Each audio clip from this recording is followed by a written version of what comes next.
Okay, we are ready to begin.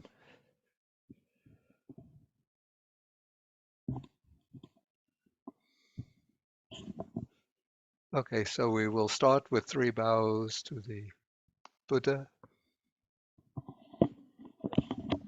1, 2, 3. And then I will do the salutation one time. Namo tassa bhagavato arahato sama sambuddhassa. Homage to the Blessed One, the Worthy One, the fully enlightened one. Okay, so good morning, everybody. And today is January 14th. So I think this is actually our first class in the new year.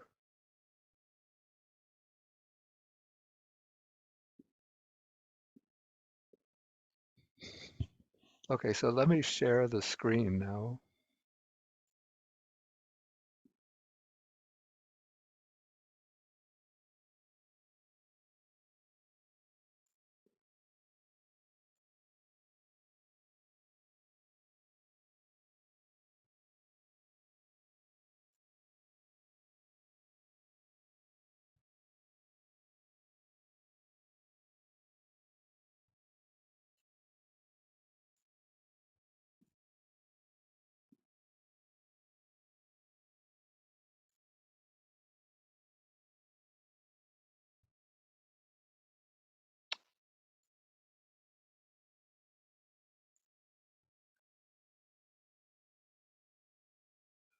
Okay, how do we do this?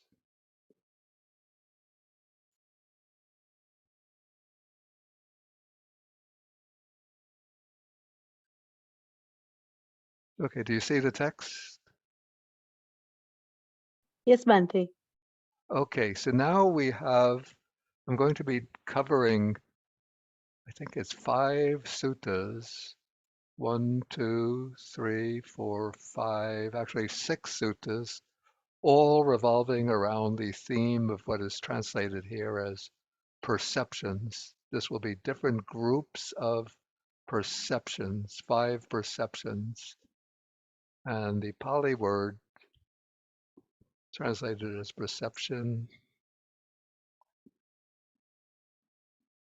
is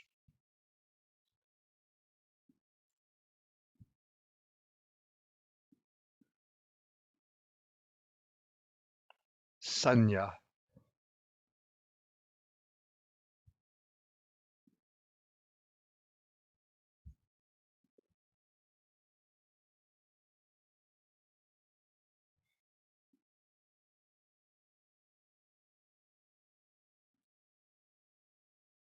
Yeah, with this PDF, I can type the N with the tilde on top, so I represent it this way. So the word is sanya, which normally, if you know the Pali words for the 5 aggregates, so the sanya kanda is the third of the 5 aggregates. So we have the sanya kanda or sanyupadana kanda. So in that case, we have 6 kinds of sanya, 6 kinds of perception. Perception regarding visible forms, sounds, odors, tastes, textures or tactile sensations, and perception of mental objects. We could also take the word sanya to have the meaning of ideas, ideation. But here, the word sanya is being used in regard to different themes of contemplation, themes of meditation. And these are themes of meditation that involve some degree of discursive thinking.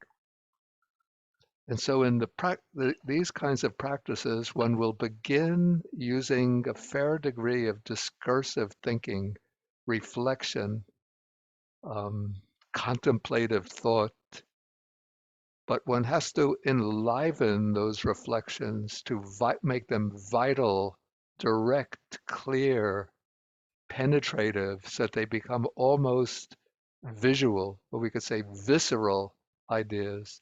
That is, ideas that one actually feels concretely in the body, not just intellectual um, intellectual reflections.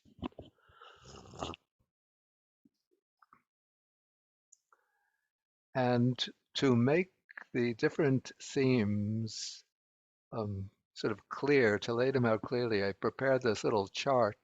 Do you see the chart? Somebody Yes, tell me. Bhante. Yeah, Okay. we can see it. Okay. So you see that we have one, two, and then here we have three suttas, but in which the themes are the same for each one. And then another sutta, number 72. So each one of these suttas is built around the idea of 5 types of sanya, 5 themes for reflection, for contemplation, that have to be sort of methodically, systematically developed in order to turn into very clear, visceral, concrete, yeah, perceptions, inner perceptions. And I color coded the different perceptions mentioned in the suttas to show the frequency of their occurrence. So the ones that have the orange color are those that occur, I think, 3 times amongst these 6 suttas. One, two, three, four, five, six suttas. I'm taking 69 and 71 all together since they're very similar. They differ only in the consequence that is drawn out. So we have those that occur 3 times, the meditation on death, repulsiveness of food, non-delight, and then impermanence occurs 3 times, but in different groups. Okay, death we already have repulsiveness, non-delight, impermanence, death. Yeah, so those are the ones that occur 3 times. Death, repulsiveness in food, non-delight, and impermanence. Then those that occur twice, I marked with, it's a gray. So we have the unattractiveness, or sometimes it's translated foulness in relation to the body. That occurs twice. And then non-self occurs twice. And then I marked with a asterisk, a little star, those themes of contemplation that are most directly related to in the classical scheme, that are related to the development of insight or vipassana. So insight is taken to be insight into the 3 characteristics of phenomena. And the 3 characteristics are impermanence, dukkha or suffering, and anatta, non-self. And so here we have impermanence and non-self. Here we have just impermanence in this group. And in number 72, we have the classical sequence going from impermanence to suffering to non-self. And each of these has a certain consequence. And maybe when we come to the individual suttas, then I'll elaborate on the consequence. But what's to be said about all of these contemplations is that they are very directly related to the work, the task of breaking the bonds that tie us to samsara. So these are all contemplations that are directed towards, we might call, the lokuttara, the world transcending aim of the Dharma. Sometimes the Buddha's teachings are directed towards promoting well-being and happiness in this present life, leading to communal harmony, happiness in the family, a healthy and happy, harmonious society. Other teachings are directed towards creating the conditions for a happy rebirth in the future by doing deeds, meritorious deeds, developing qualities like loving kindness, altruistic joy, compassion, practicing generosity, observing precepts. But the contemplations that are being laid out here are contemplations that are directed towards breaking the bonds, removing the fetters, destroying the asavas, gaining what's called liberation in this life itself. And what has to be done to gain liberation, to break the bonds especially, is to eliminate, well, I say the emphasis of these contemplations is on eliminating tanha or craving. So in the suttas, the Buddha often describes craving. He says craving, this is in the second noble truth, craving tanha pono bhavika, nandi raga sahagata tatra tatra abhi nandini. So what is the origin of dukkha or suffering? It is craving, which is pono bhavika. This comes, pono bhavika is based on the word puna bhava, which means again existence, renewed existence, repeated existence. So craving is that which leads to, which produces renewed existence, repeated existence. Craving is what the Buddha also calls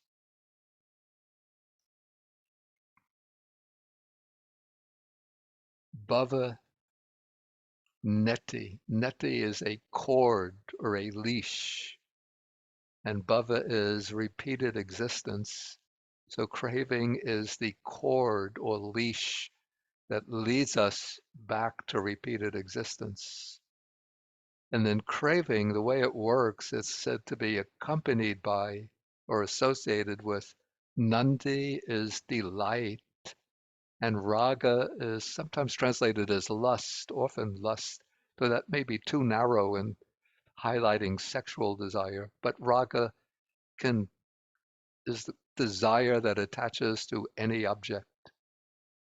So maybe we could call raga just, we lack good vocabulary in English. Attachment, so delight, and so we'll call it craving again. So craving associated with delight and longing, with desire.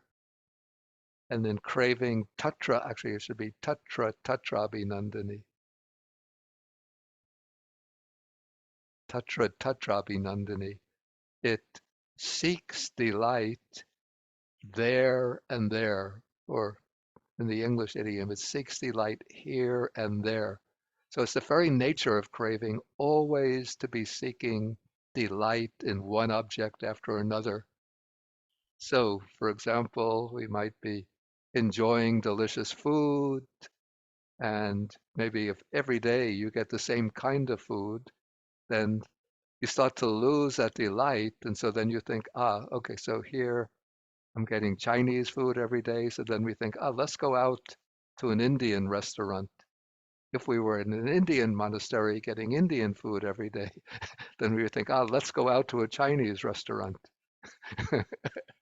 If we were in a combined Indian Chinese monastery where we're getting sometimes Chinese food, sometimes Indian food, then we think, let's go to an Italian restaurant or a Turkish restaurant or a Japanese restaurant. So one always wants something different.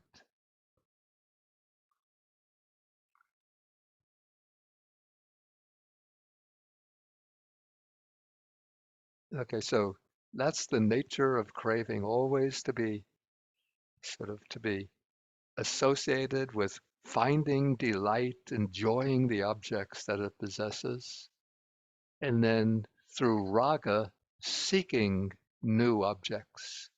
Maybe we could say between Nandi raga, I would actually put raga first. Raga, you have the desire for the object.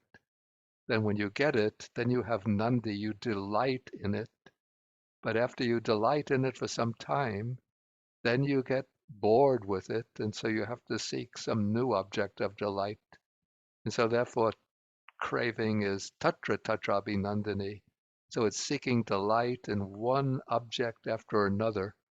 If you're enjoying visible forms, then you turn to sounds. You start listening to some beautiful music. When the music gets a little boring, then you think, I have to have a snack and get something to eat. And you enjoy a snack. And after the snack, oh, I need a drink. Then you drink something. So you're always seeking different enjoyable objects through the senses. And so to gain liberation, like one of the two tasks, of course, craving, of course, is rooted in avidya or ignorance.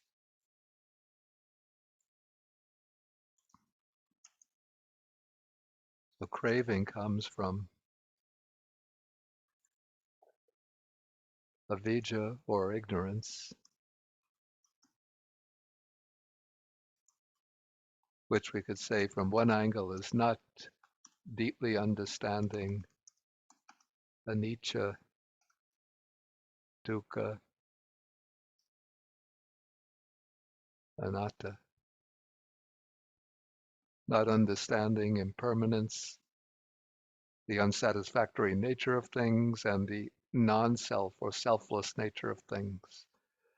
And so in aiming for liberation, what we have to do initially is to weaken the grip of craving on the mind.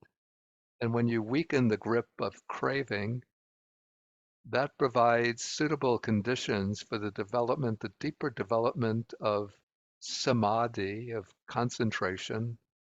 And then the deeper levels of concentration provide the foundation for the cultivation of insight or panya, wisdom. Wisdom is that which understands, penetrates the three characteristics of impermanence, suffering, non-self. And with the arising and deepening of wisdom, then one eliminates ignorance. And when ignorance is eliminated, then one could totally obliterate craving.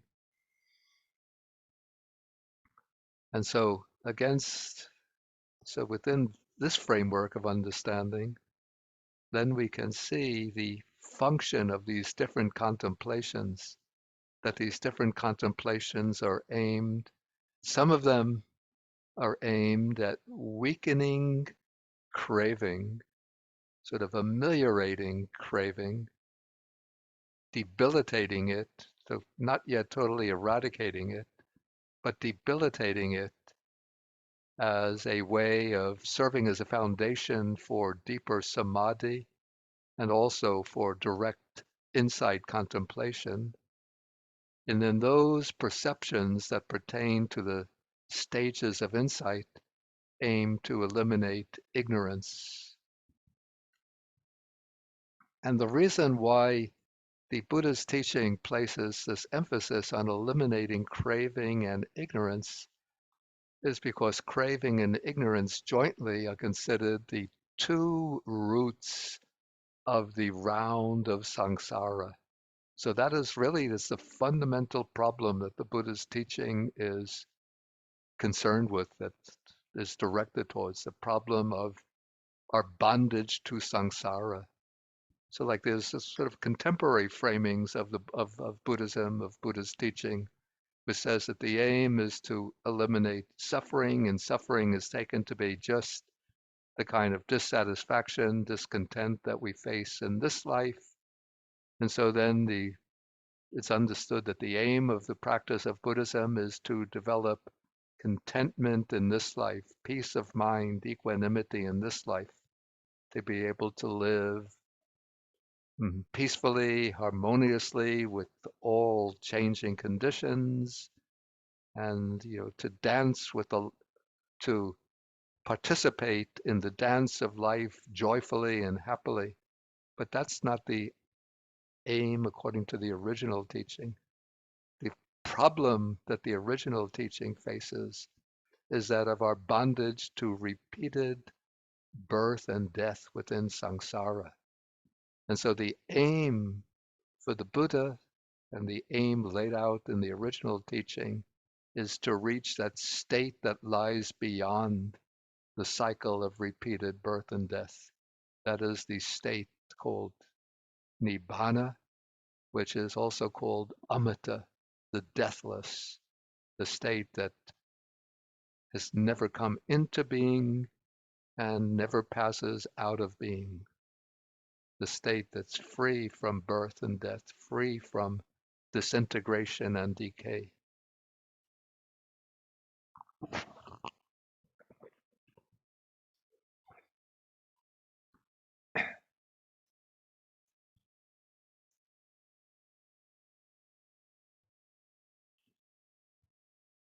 Yeah, so as long as we have this ignorance and craving or tanha, oops,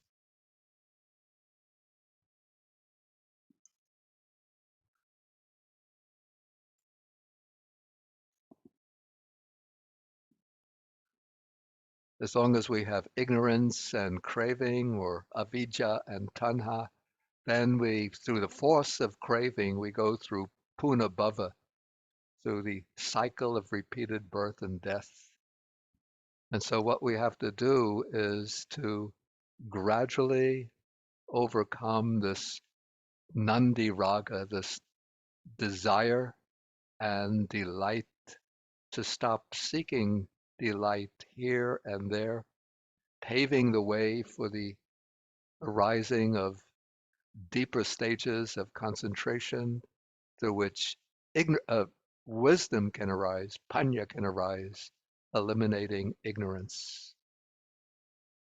Okay, so now we can look at the suttas themselves. Maybe I can make this table available so people could have it.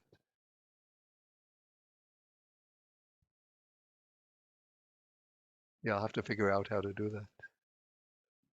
Okay, so let us now take a look at the text.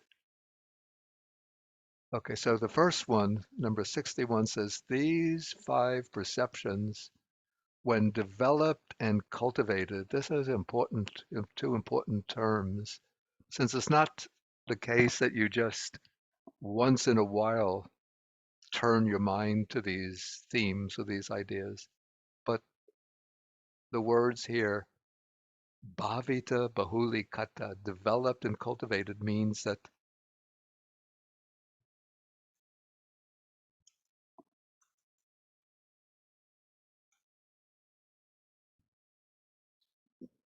these have to be treated as themes of meditation. The word that we, Pali word that we usually render as meditation into English is bhavana, which literally means development. So these ideas have to be developed and cultivated, and then the ideas, when they're developed and cultivated, become perceptions, vivid, vital, transformative, the, contemplations. And then they're said to be of great fruit and benefit. And so, what is that great fruit and benefit? And then the answer is given that they culminate in the deathless, and they have the deathless as their consummation. And then I put the Pali for those expressions. Yeah, the term Amit Ogadda actually is interesting. So I translated culminate in the deathless, but the original sense of Ogadda is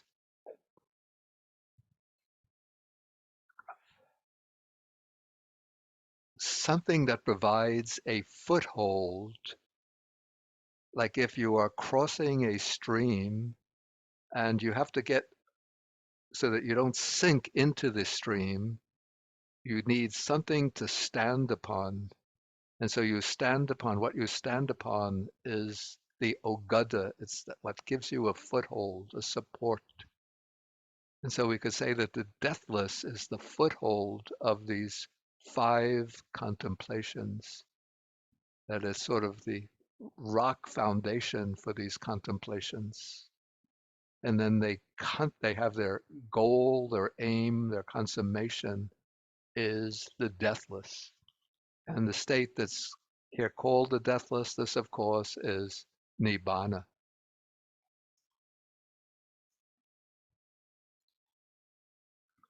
And so what are these 5 perceptions? So here we have the perception of the unattractive. Yeah, first we'll just enumerate them, then we'll look at them in a little more detail. So we have the perception of the unattractive, the perception of death, the perception of adinava or danger, the perception of the repulsiveness of food, and the perception of non-delight in the entire world. And then the concluding sentence, these 5 perceptions, when developed and cultivated, are of great fruit and benefit, and so forth. Okay, so what are these 5 perceptions here? So the first, the perception of unattractiveness.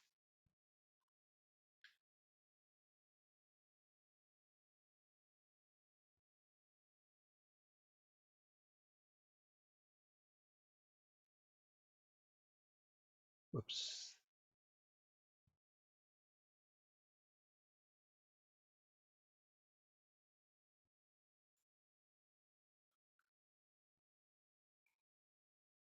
This is the asubha sanya. And the word asubha means literally non-beautiful.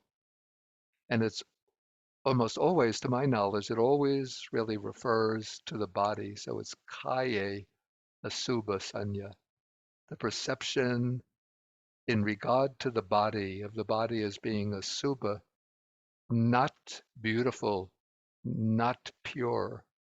And sometimes it's been translated, I think Venerable Nyanamoli and other translators use the foulness of the body or the repulsiveness of the body, which maybe it's too strong. But subha is what is beautiful, and asubha is what is not beautiful. So normally, sort of, the direct purpose of this perception, this idea, is to combat sort of the antidote to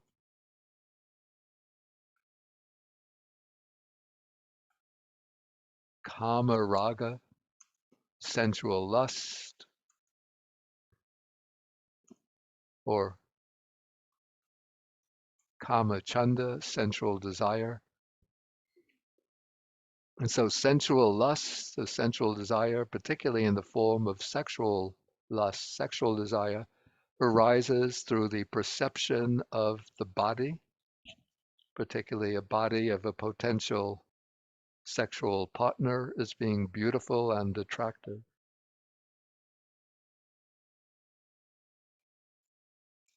And so the antidote to this, and this is particularly recommended for monastics, because they're the ones who are dedicated, committed to the life of renunciation, the life of celibacy.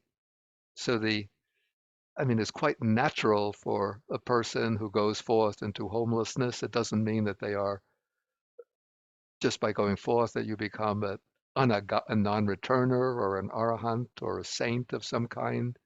But people who become monastics are still human beings with the natural human desires. And particularly, in the Buddhist time, there were like many young people who would go forth, even teenagers become novice monks, young people in their 20s become fully ordained monks and nuns. And so the anusaya, the underlying tendency of sensual lust, sensual desire, is still there, still present in the mind. I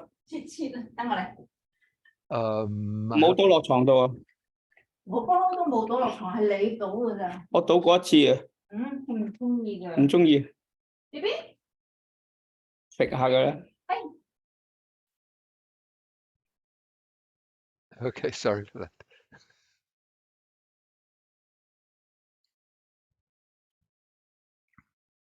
Okay, so the young person, or even an older person, but maybe the problem is stronger in the younger person, they don't live all the time in caves with their senses shut off, so they're exposed, particularly when the monks go on alms round, they will go into the village and they'll see the young women from the village, and then sensual desire naturally arises. So the antidote that the Buddha has given to counteract sensual desire is the perception of the unattractive, the inherently unattractive nature of the body. And we've done this meditation on some of our retreats that we've done online or even in person. And the way this is done, the classical formulation, actually, I brought up the Girimananda Sutta. Let me see if I could find that. Yeah, there's a sutta that occurs in the Anguttara Nikaya in the Book of Tens called the Girimananda Sutta, in which the Buddha explains 10 perceptions. And so here we have the perception of unattractiveness.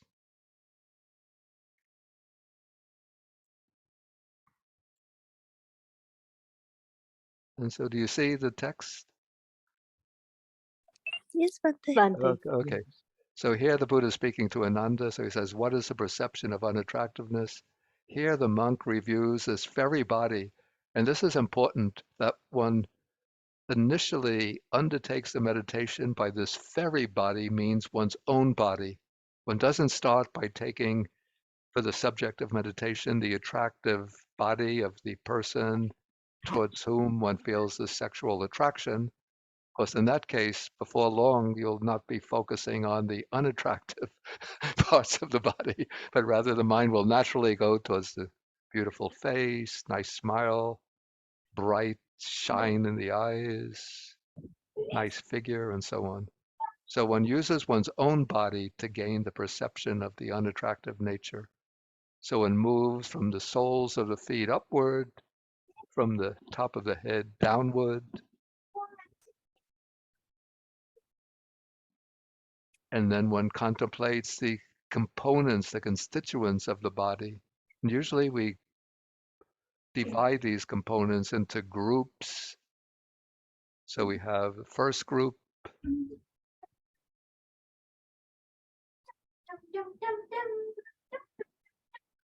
Some people are not muting their microphones. Who is JW? Okay.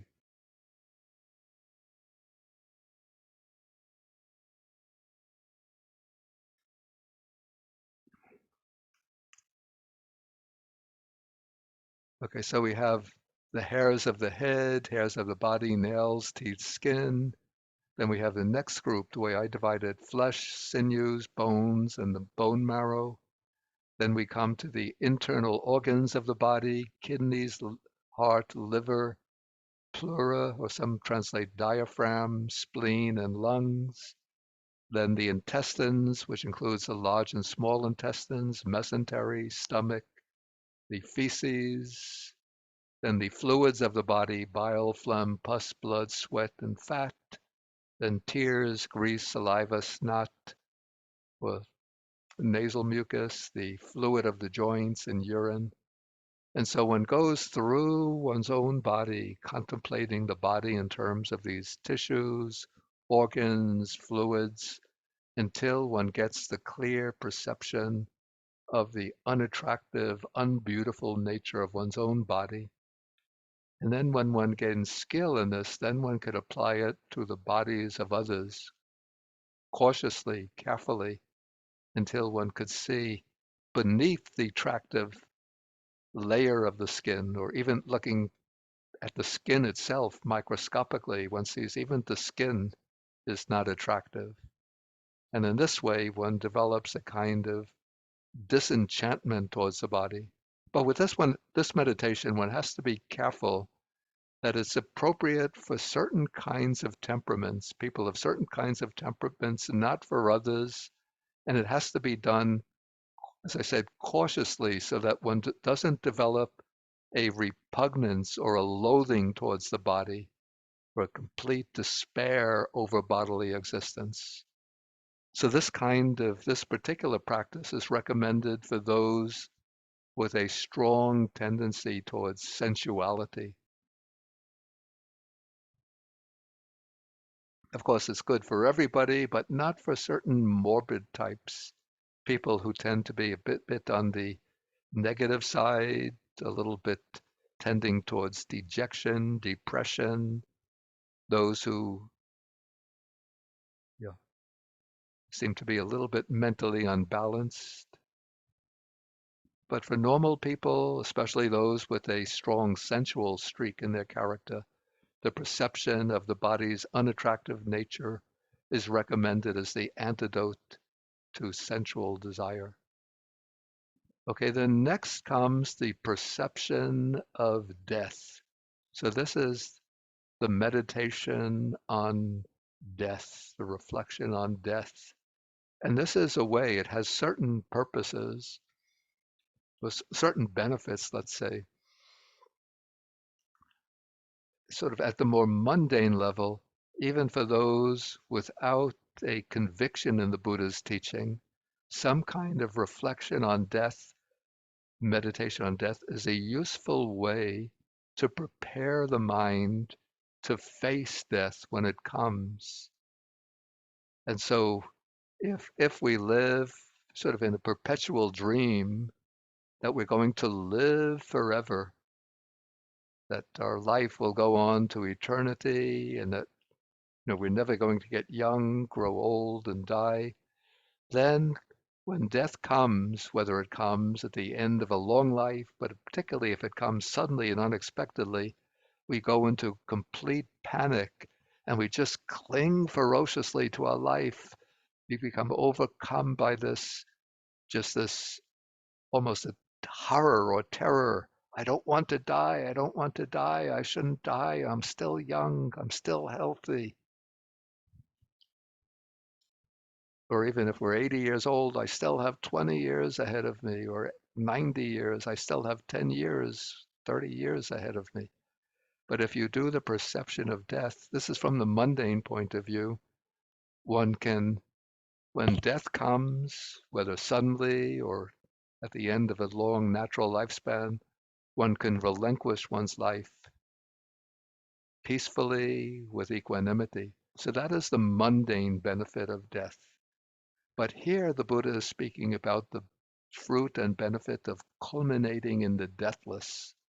So in this case, one is developing the perception of death not as just an event that takes place only once, but one can be contemplating how countless times one has gone through this process of death. Sometimes one has died in childhood, in infancy, sometimes in adolescence, sometimes in the prime of life, sometimes in old age, and sometimes one has died a violent death, sometimes a peaceful death.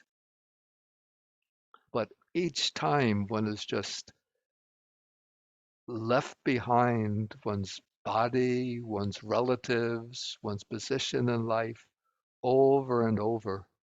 And so when one develops this perception of repeated death within samsara, then it brings this sort of disenchantment and this turning of the mind away from the enjoyment of life towards the emancipation from the cycle of life and death, of birth and death. So this is the perception of death as a meditation subject. In earlier sessions, I've explained in greater detail how the perception of death is developed systematically, so I won't go through that here. Okay, the perception of danger. Here the word is adinava. which could also maybe be translated or explained as the drawback, the pitfall, the unsatisfactory nature. And this too we find explained from one angle in the Girimananda Sutta.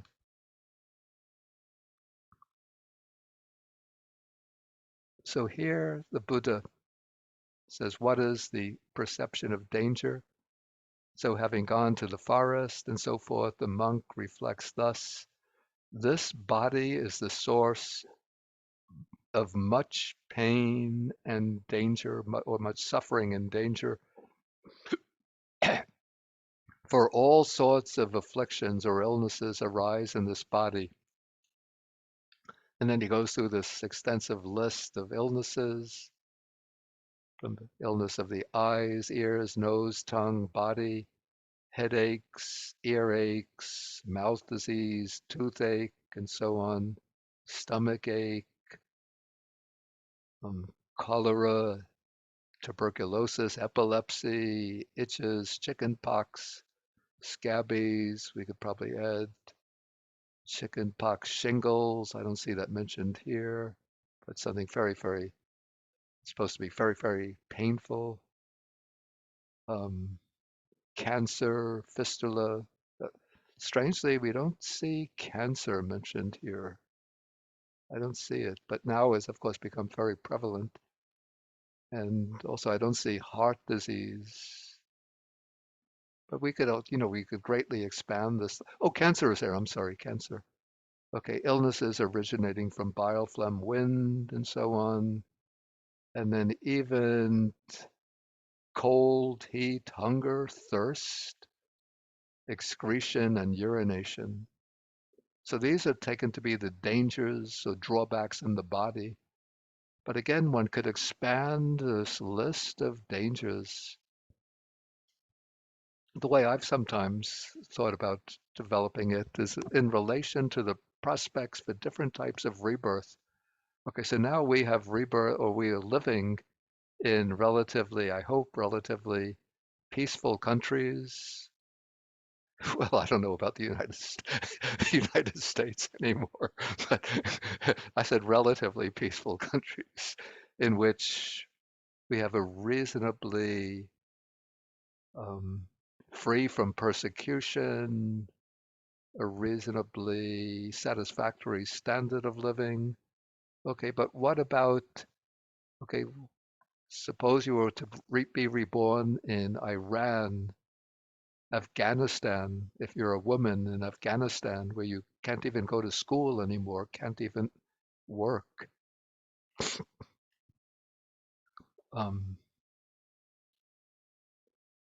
Saudi Arabia, where if you stand up against the government, you might be subject to execution.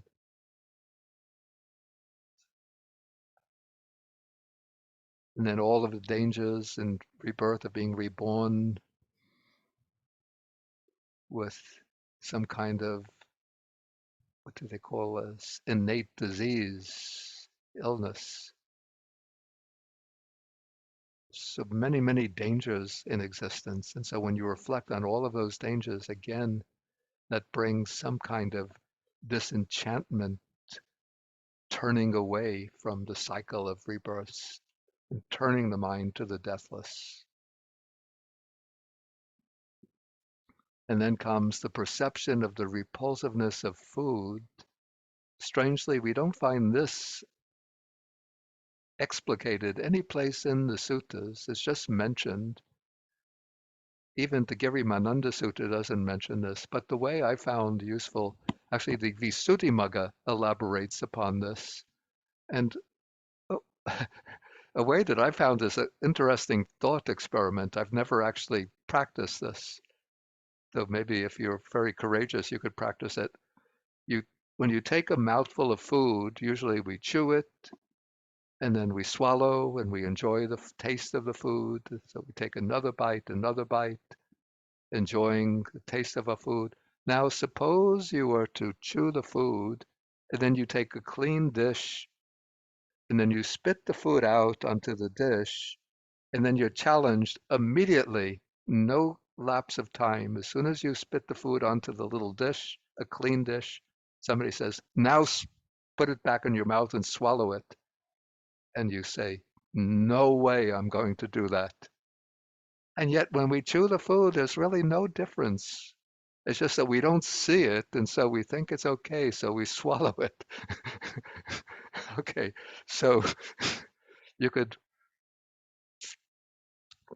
yeah, there are different stages in developing the perception of repulsiveness of food. So you could reflect on what the food is like when you chew the food.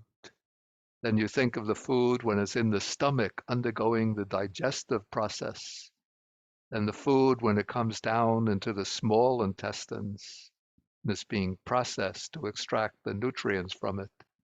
Then you think of the residue of the food that moves into the colon, the large intestine, and then the final outcome of the food, which is the rejected portion, comes out as excrement. And so those are some of the stages that are mentioned in the Visuddhimagga, in the perception of the repulsiveness of food. Yeah, and a way that I've used in practicing not so much the repulsiveness of food, but in developing mindfulness in the process of eating, is to break down each mouthful into, I think, 5 stages. One is taking up the food, then putting it into the mouth. That's second stage. Third is chewing the food. Fourth is swallowing the food. Or actually, fourth is tasting the food. And the fifth is swallowing the food. And when you do this, especially when you do this as part of a meditation retreat, then you lose the interest in the food, and it just becomes a process that you engage in for the purpose of alleviating hunger and sustaining one's life. Okay, so this is perception of the repulsiveness of food. Then comes, this is perception of non-delight in regard to the entire world. And this is explained, or it's defined in the Giriyamananda Sutta, but in a very broad way.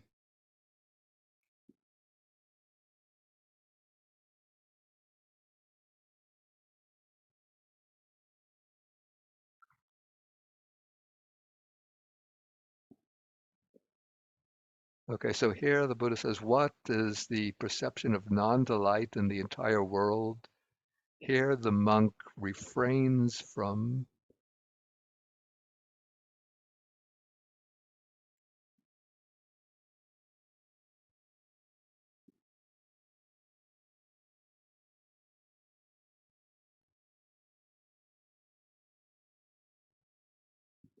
Okay, refrains from any engagement in clinging mental standpoints, adherences, and underlying tendencies in regard to the world, abandoning them without clinging to them.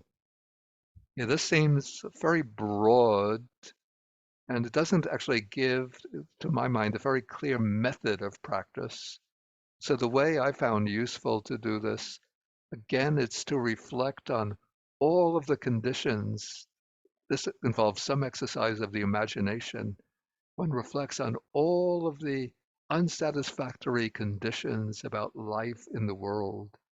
Okay, and so you come into this world, let's say as an infant, you're helpless and completely dependent on the kindness of others.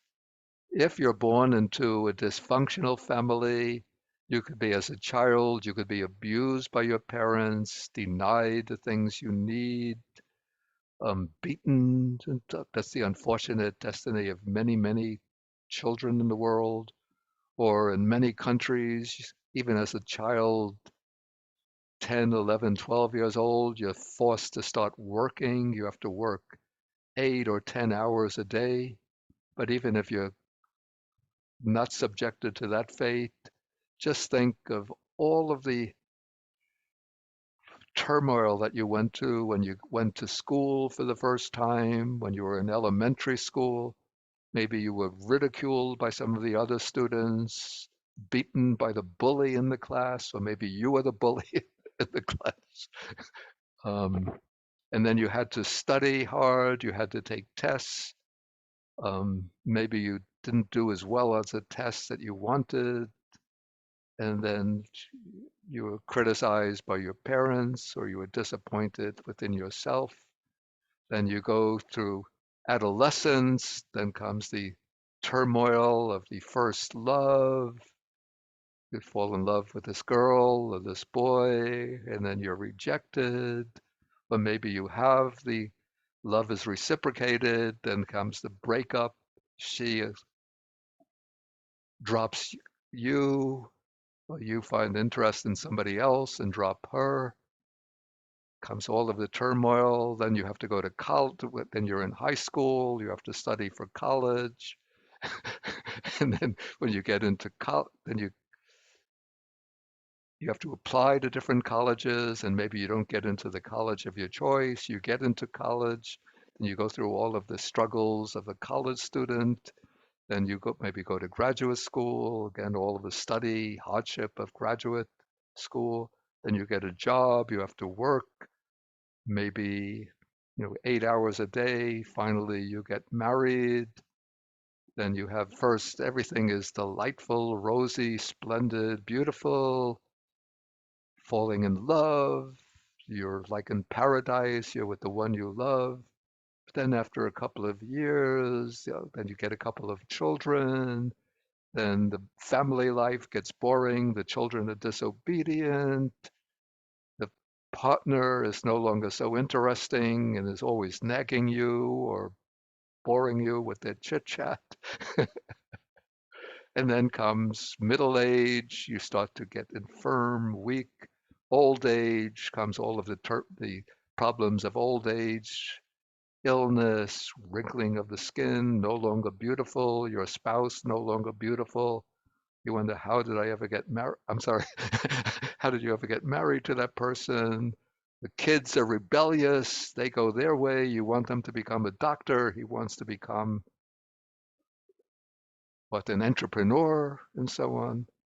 So you reflect in this way, and it can bring sort of a sense of deep disenchantment with life. Okay, maybe I wanted to leave some time for questions. I thought I would cover all of the suttas on perceptions today, but I think maybe we should use the rest of our time for questions. And so the way to ask the question is to use the raise hand symbol. And I see one hand is already up there. This is Samangi Munasingha. Yes, Bhante. So when you were saying once you have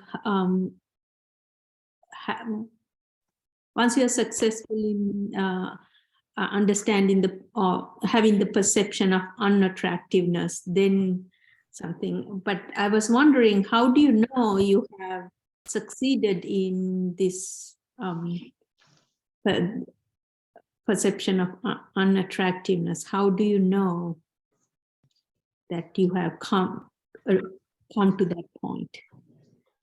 I don't think that we could say that there is a sort of boundary line where you say, when I pass this boundary line, I've succeeded with it.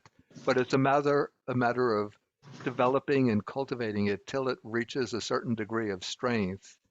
Then I said, when you reach that point, then you can test to see whether you can apply that perception of unattractiveness to the body of the person that you might be attracted to, or might have been, or a person that you might find attractive, and see whether you can sustain that perception in regard to that person. Okay. And if that attempt is not successful, if the focus on the unattractive part starts to fall away, and then you find yourself focusing on the attractive nature, physically attractive nature of that person, then you stop and then you go back to do the meditation on one's own body. Okay, thank you. That's or maybe if we're working with another person, maybe not to begin at once by taking the person that one is physically attracted to, but you take just another person who you're completely neutral towards to get a perception of unattractiveness in regard to their body, and then you take the attractive person last. Okay, thank Oh, you. okay. Okay, when you finish, then you lower the hand. Okay, so next will be Samantha Jayatilaka. Thank you, Bhante. I just have two questions. I got a bit confused with the words bhava, the existence, and birth. Yeah, what exactly existence means and what exactly is born, and the birth of, and it got me thinking, like the birth of a consciousness. Is that if the consciousness is born, then if it's not born, then you have deathlessness. So if something doesn't arise, there's nothing to end the death, the die. Does that make sense? I was sort of thinking in the terms of the 12 dependent origination as well. Yeah. Okay, first let's take the questions one by one. Yeah. Okay, bhava is what I translate as existence. You know, the English word existence is very broad and general. So I could say even this cup has existence, this pencil has existence, this computer screen has existence, but that's not what's meant by bhava. Bhava is what I would call a concrete individual state of existence of a sentient being. So we are now in each of us in our own bhava, our own existence as a person.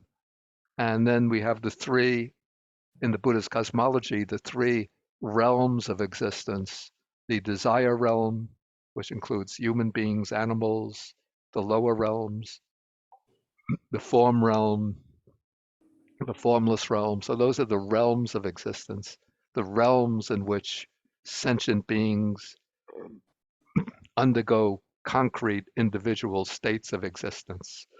So that is the meaning of bhava. And one begins a bhava, one begins a state of existence with birth. And technically, like in human terms, birth is not just the coming out from the mother's womb, but birth would be the first arising of the five aggregates together in the womb. Exactly when that takes place, when the sort of mental stream of consciousness from another life, exactly when it connects with the fertilized ovum, that, you know, we don't know for certain. It could be that there's no fixed time. It could be after immediately, after a few weeks, after a few months. We don't know about that. But it's that when all five aggregates spring up together in the process of fetal development, that is what is designated by birth, technically. Okay, then your other question about you said Consciousness is, so I was thinking of birth in terms of the beginning of a consciousness, and if there's no consciousness, then there's no death, there's nothing to die. Is that deathless? Could that mean deathless as well? Well, technically, deathless refers to nibbana itself. So it is nibbana, this unconditioned reality, this unconditioned state, that is called the deathless because it has no birth, it's never produced, it's always existed. It is a Bhuta, it doesn't undergo any change or transformation, and then it's amata, it's deathless in that it doesn't die. And so when the person fully realizes the deathless in this life, and then they become an arahant, then with the passing away of the arahant, there's no more birth. And so in that way, we could say the person, there's no more coming into a new existence. And that way we say the person has attained the deathless, or, Yeah. there's words are always said to be inadequate to it. Yeah. So I express- suppose like nothing's arisen and all the defilement, everything's been extinguished. Yeah, There's nothing to arise. right, yeah. And lastly, Bhante, thank you very much for explaining the samsara, the cycle of all the life, because sometimes Yeah. I contemplate that myself and I'm thinking, what is the purpose of my life? Yeah. Sometimes. Yeah, thank you. Okay. Okay, now we come to Lee Halfpenny. Yeah, Bhante. Thank you for doing this. I was hoping that you could give us directions to access the recordings on the cloud to review what you've gone over, because it's sometimes difficult to absorb everything live, real time. Yeah, the recordings, at the end of the class, then when I stop the Zoom program, then the recording gets converted into a file, a video file, and then I pass that over to our office, and the person in the office puts it up on YouTube. So there is a YouTube channel. It's called Baus, B-A-U-S, Zhuangyan Monastery YouTube channel. And the channel has various playlists, and one of the playlists will be the series on the Anguttara Nikaya. And so you just will go to that playlist, and then you'll find the recording will be there. Okay, so it's on where do you go on the YouTube channel? You go to Baus, that's B-A-U-S, Zhuangyan Monastery. Okay, great. If somebody is quick with the computer, they could maybe get the link. Yes, Bhante, somebody posted the link. Oh, they did. Somebody posted the link already. Yes. Thank you very much. Yeah. Wonderful. Much meta. Okay. I see somebody put it there. Okay. So next is V. Yes, think that's Bhante. you. Yeah. Okay, go ahead. About a year ago, I was listening to your Dhamma talk on the Mahavedala Sutta, Yeah. MN 3, and you mentioned something regarding the perception. And I think it's during a Q&A, somebody asked you, because in the Heart Sutra, there was this perception, the so xiang. You were mentioned about that as a form, it's like thinking in the Chinese sutra. In the Heart Sutra, the perception, it was translated as thinking, right? Contemplating. I'm not sure whether I don't quite understand, because in here it sounds like in AN, it sounds like actually thinking, but in the MN 43, when they refer to the 5 aggregates, it's about more or less, it's like a form that you recognize as a form. So when we meditate and when we come out from meditation, do we recognize the perception? How, when we contemplate, how do we follow MN 61, or how do we contemplate? I get a bit confused. Okay, I think I know the problem. Okay. I'm not sure whether... Whether what? I'm not sure whether you could recall. I think it was quite some years back. There was somebody asked during it was your quite a long Q&A time session. ago. Quite a long time ago, where I did the Majjhima Nikaya. Okay. Somebody, and you mentioned about chocolates, and there was a lot of laughter in that MN 43. Okay, so I think I know what the problem is. This is Se Shou Xiang, so that is in relation to the 5 aggregates. So that's the that's the Sanya Kanda, the aggregate of perceptions. And so in that case, perception corresponds very closely to what we call perception in English. So perceiving a visible object, a sound, an odor, a taste, some touch sensation, or some mental object. Yeah, so it's like, yeah, so just perceiving any of the objects of the senses. Okay, here in this sutta, the word sanya is used in the sense of what I would call maybe a theme of contemplation.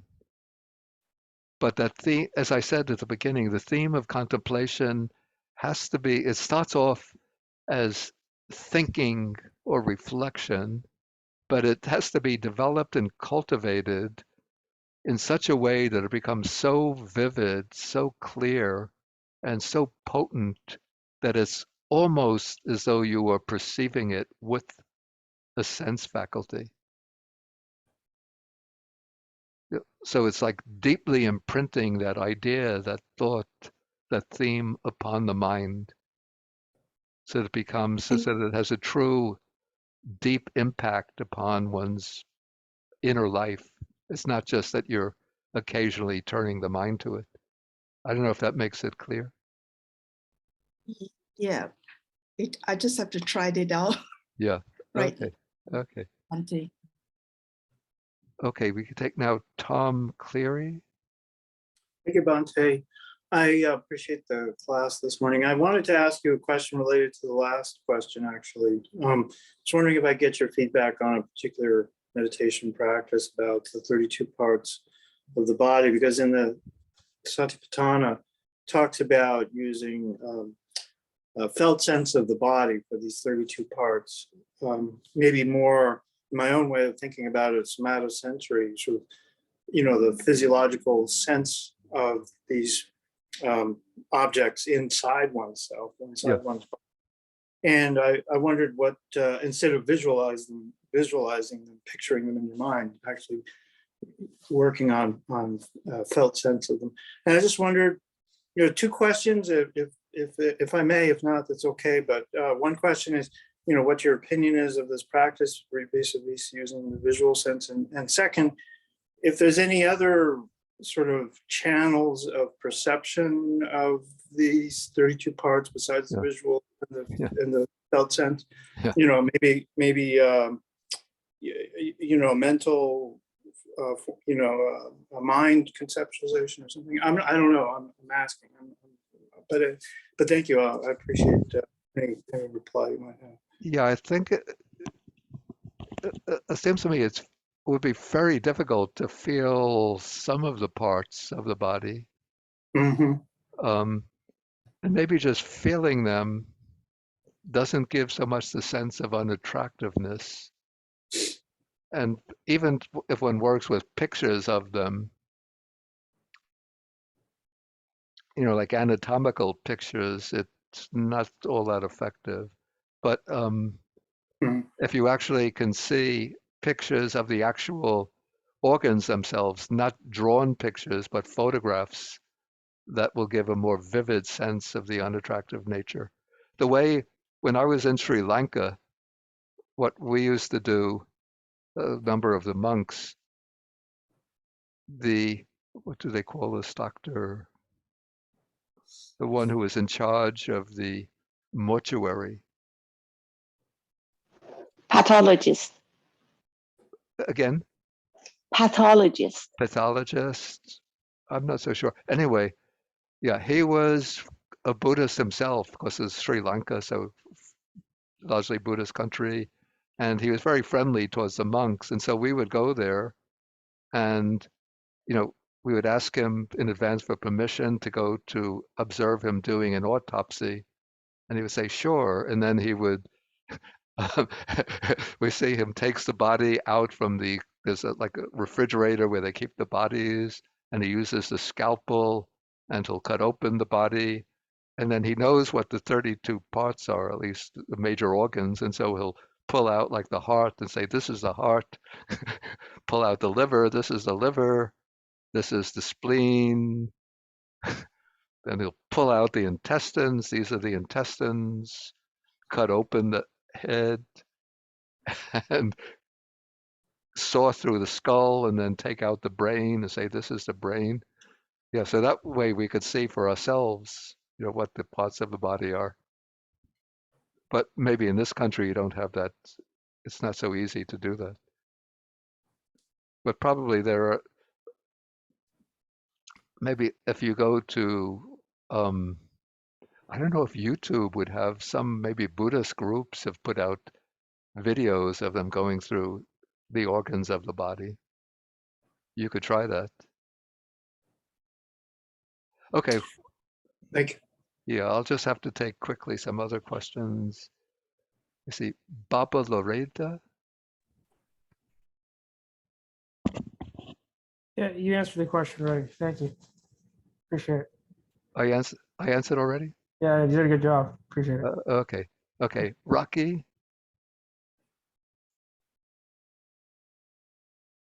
Rocky.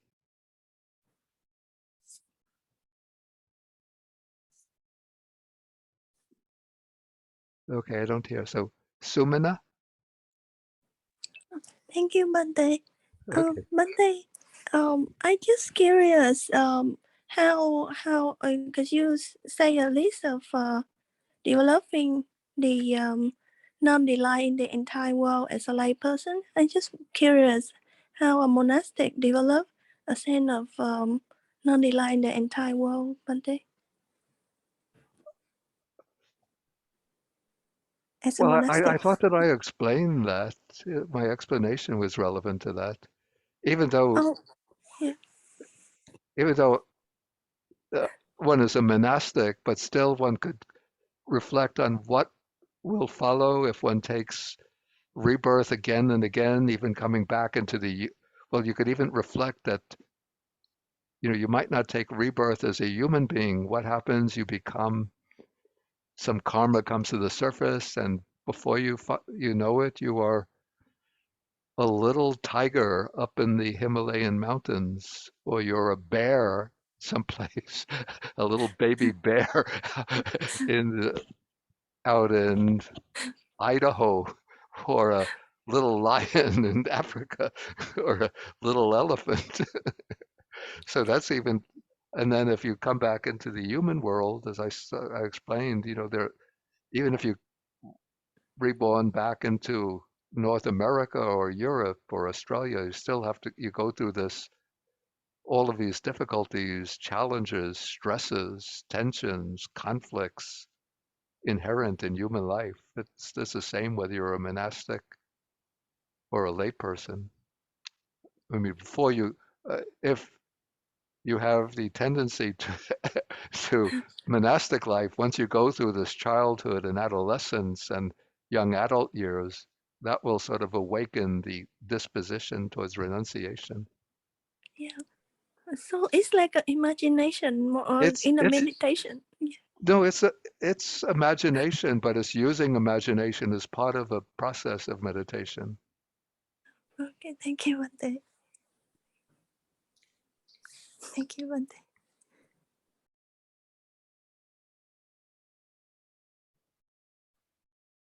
Okay, I see somebody wanted to know if there are any good monasteries in Canada. I mean, I don't really have that much connection with Canada, but maybe Gita, you know the situation. Maybe Gita, you could Yes, Bhante. you could contact Rucky in some way and then discuss with her. Sure. Yeah, I'll put my email so she Okay. can reach me. Okay. Rucky, Gita will give Rucky her email.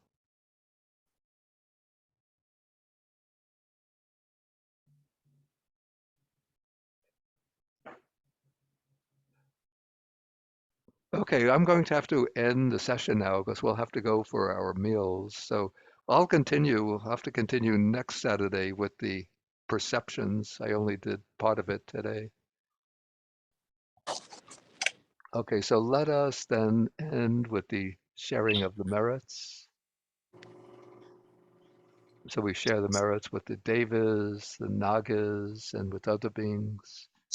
Akasata Chabumata Deva Naga Mahidika Punyantang Anumoditva Chirangra Kantu Sasanang Akasata Chabumata Deva Naga Mahidika Punyantang Anumoditva Chirangra Kantu Desanang Akasata Chabumata Deva Naga Mahidika Punyantang Anumoditva Chirangra Kantu Mang Parang Dukkha Pata Chani Dukkha Baya Pata Chani Baya Soka Pata Chani Soka Hantu Sabepi Panino.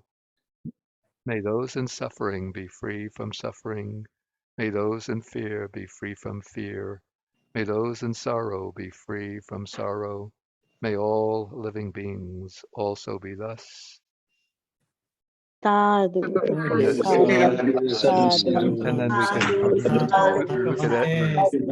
Thank you, Bhante. To the Buddha. Thank Thank you so much, Sadhu, Bhante. sadhu, sadhu. A bow to Bhante. Good. Thank you, Bhante. Sorry. Thank you, Bhante. Okay, so thank you all for joining. Be Okay. well, Bhante. Be safe. Okay. you so On much, Wednesday. Bhante. Okay. Thank you, And- Bhante. Okay. Thank you, Bhante. Be safe, Bhante. Take Okay. care. Okay. Thank you. Okay. We'll Bye. continue. Thank you. Bye-bye. Okay. Thank you. Thank you, Bhante. Thank you, May bye. be well and happy. Good Okay. night. Thank you. Sadhu, Okay. Okay. Thank Sadhu, you. sadhu, sadhu. Okay. Thank you. Thank you Okay. all. Thank you, Bhante. Thank you, Bhante.